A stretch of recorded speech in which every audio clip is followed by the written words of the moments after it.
Try to peel the top back here on the video, see what it looks like.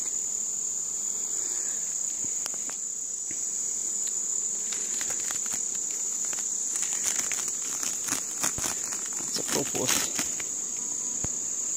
So I put this super on, I don't know, a few weeks ago, a couple weeks ago. I noticed there's alfalfa field blooming on my way in. So they're drawn all the way out to the outside. That was blank foundation a couple weeks ago. More drawn there. I haven't fed them recently. Looking for, see if the queen's laying up here. I hope not,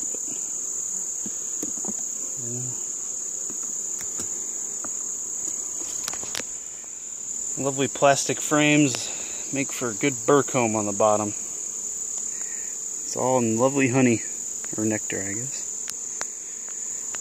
More honey. That's full on this side, pretty much.